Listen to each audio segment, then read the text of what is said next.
शहर की भीड़ भाड़ से दूर एक पुरानी बहुमंजिला इमारत, जहां सब कुछ था सिवाय एक मंजिल के जो सालों से बंद। चौथी मंजिल, लोग कहते हैं, जो एक बार चौथी मंजिल में गया वो फिर कभी नीचे नहीं आया।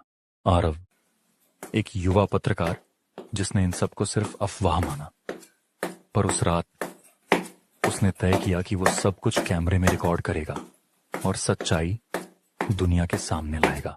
कल रात मैं वहां जाऊंगा, कैमरा भी साथ होगा। अगर कुछ है तो पूरी दुनिया देखेगी। रात के 10 बजे जब इमारत लगभग खाली थी, वो चुपचाप सीढ़ियों से चढ़ता हुआ तीसरी मंजिल तक पहुंचा। चौथी मंजिल का दरवाजा लोहे की सलाखों से जड़ा हुआ था, लेकिन ताज्जुब की बात यह थी कि वो खुला था। आरव ने मोबाइल का कैमरा ऑन किया और जैसे ही उसने एक कदम अंदर रखा, दरवाजा खुद ब खुद बंद हो गया। वो पलटा, लेकिन हैंडल जैसे किसी ने भीतर से जाम कर दिया था।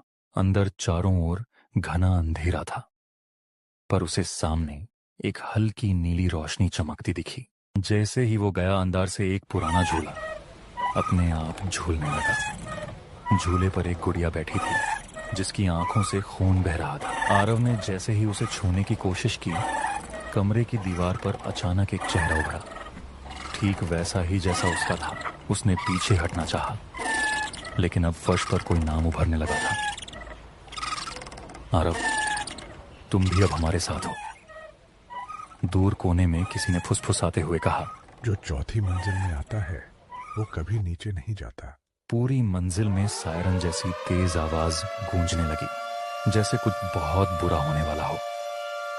आरव भागना चाहता था, मगर उसके पैर जमीन में धंसने लगे, जैसे किसी अदृश्य ताकत ने पकड़ लिया हो। उसे एक झटका लगा और वो एकदम नए कमरे में पहुंच गया, जहां दर्जनों लोग खड़े थे। सबके चेहरे सड़े गले। दीवारों पर खून से लिखा था, तुमने चौथी मंजिल की हकीकत जाननी चाहिए, अब तुम ही हकीकत हो।